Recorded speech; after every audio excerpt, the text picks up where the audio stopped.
Police station తీసుకోవడానికి ఏర్పాట్లు చేసినటువంటి నేపథ్యం అయితే కనపడుతుంది. సో ఇప్పుడే చంద్రశేఖర్ రెడ్డి కానీ అలాగే వీళ్ళందరూ కూడా బంధువులు ఒక్కొక్కరు కూడా వచ్చారు కాబట్టి లోపల మాట్లాడుతున్నారు. నిన్న దాదాపు 6 గంటల పాటు కూడా లాయర్లతో అల్లు అర్జున్ సమాలోచనలు చేసినట్టుగా మనకు సమాచారం అవుతుంది. ముఖ్యంగా పోలీసులు విచారణలో ఎలాంటి క్వశ్చన్స్ అడిగే అవకాశం ఉంటుంది, దానికి నేను ఎలాంటి సమాధానాలు చెప్పాలన్న దానిపై కూడా అతను ఒక బ్రీఫ్ తీసుకున్నట్టుగా మనకు సమాచారం అవుతుంది.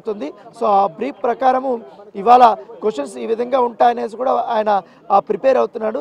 సో ఉదయం పూట మాత్రం కాస్త గందరగోళం ఉంది, హాజరవుతాడా లేదా అనేది కూడా ఉత్కంఠ, ఇప్పుడు కూడా ఒక సస్పెన్స్ ఉంది. సో ఆయనతో పాటు అల్లు అరవింద్ కూడా వెళ్ళాలనేసి కూడా నిర్ణయించినట్టుగా మనకు సమాచారం అవుతుంది. అయితే ఇవాళ కొన్ని క్వశ్చన్స్ అయితే ఖచ్చితంగా అడిగే అవకాశం ఉంది. ఎందుకంటే సంధ్య థియేటర్లో ప్రీమియర్ షోకి వస్తున్నట్లు మీరు అనుమతి కోరారా, ఉంటే ఆ కాపీ మీ దగ్గర ఏమైనా ఉందా అంటే కూడా క్వశ్చన్ అడిగే అవకాశం ఉంది. దాంతోపాటు మీరు కానీ మీ పిఆర్ టీం కానీ పోలీసుల అనుమతి తీసుకున్నారంటే కూడా అడిగే అవకాశం ఉంది. సంధ్య థియేటర్ వద్దకు మీకంటే ముందుగానే మీ పిఆర్ టీం వెళ్ళింది, అక్కడ ఉన్న క్రౌడ్ పరిస్థితిని మీకు ఎవరైనా వివరించారా, ఎక్స్ప్లెయిన్ చేశారా అనేది కూడా చెప్పే అవకాశం ఉంది. మీరు వచ్చినప్పుడు కూడా పెద్ద ఎత్తున అభిమానులు ఉన్నారు, అయినా కూడా ఎందుకు రోడ్ షో చేస్తూ వచ్చారనేది కూడా అడిగే అవకాశం ఉంది.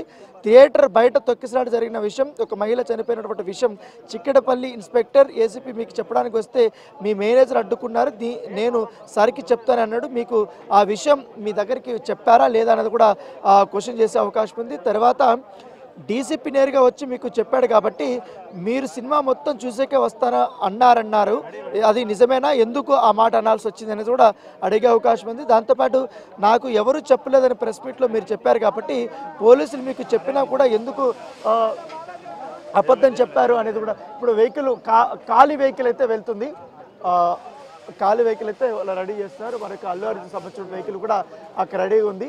సో దాదాపు 3 కార్లు ఇక్కడి నుంచి బయలుదేరే అవకాశం ఉంది. సో ఫైనల్గా మరుసటి రోజు కానీ మహిళ చనిపోయిందని తెలియదు అన్నారు కాబట్టి మీకు ఆ రోజు రాత్రి మీకు తెలుసు, ఎందుకు ఈ విషయాన్ని డైవర్ట్ చేస్తున్నారనే అంశాన్ని కూడా పోలీసులు ప్రస్తావించే అవకాశం ఉంది.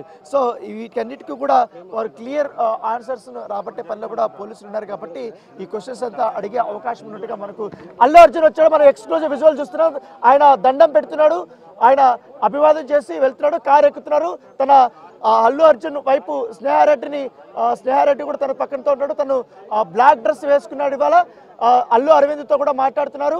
అల్లు అరవింద్తో దాంతోపాటు అల్లు అర్జున్ సంబంధించి వాళ్ళ మామ ఆయన కూడా కిందకు వస్తున్నాడు, ఆయన కూడా వేరే వెహికల్లో ఇక్కడి నుంచి వెళ్ళడానికి ప్రయత్నిస్తున్నారు. ఎక్కడ మనకు బన్నీ వాసు ఉన్నారు, అల్లు అరవింద్ ఉన్నారు, అల్లు అర్హ కూడా మనకు ఫ్రేమ్లో చాలా క్లియర్గా కనపడుతుంది. సో అల్లు అర్జున్ వెహికల్ ఎక్కాడు. సో తనతో పాటు అల్లు అరవింద్ కూడా వస్తున్నాడు వెహికల్లో, అదే వెహికల్లో బన్నీ వాసు కూడా బయలుదేరుతున్నాడు, మనకు చాలా క్లియర్గా చూస్తున్నాము. సో విచారణకి అల్లు అర్జున్ హాజరవుతున్నాడు చాలా క్లియర్గా. ఇప్పటికే భారీ భద్రత మధ్య ఇప్పుడు ఆయన హాజరవుతున్నటువంటి విజువల్ మనం చాలా క్లియర్గా చూస్తున్నాం. ఆయన కారులో కూర్చున్నారు, మరి 2 నిమిషాలు ఆయన బయటకు వస్తున్నారు. దాదాపు అర్జున్కి సంబంధించిన విషయంలో 3 వెహికల్స్ని కూడా అక్కడ ఏర్పాటు చేశారు. ఒకటి ఇన్నోవా క్రిస్టా వెహికల్ని మొదటగా ముందుకు వెళ్తుంది, తర్వాత అల్లు అర్జున్ సంబంధించిన వ్యక్తిగత వాహనం BMW అది ఇప్పుడు బయలుదేరుతుంది. సో గేట్ దగ్గరికి వస్తుంది. ఇప్పుడు అల్లు అరవింద్ అత్యంత సమీపానికి వచ్చింది వెహికల్. సో బయలుదేరుతున్నారు. సో మనం ఆ విజువల్ని చాలా ఎక్స్క్లూజివ్గా బిగ్ టీవీలో మనం చూస్తున్నాం, ఒకసారి చూడొచ్చు.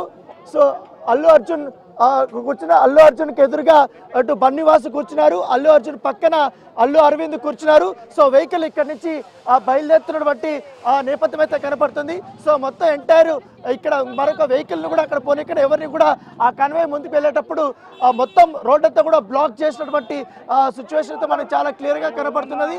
సో మొత్తం పోలీసులు అయితే ఎవరిని కూడా ఇక్కడి నుంచి పోనీయట్లేదు. సో మొత్తం పోలీసులంతా కూడా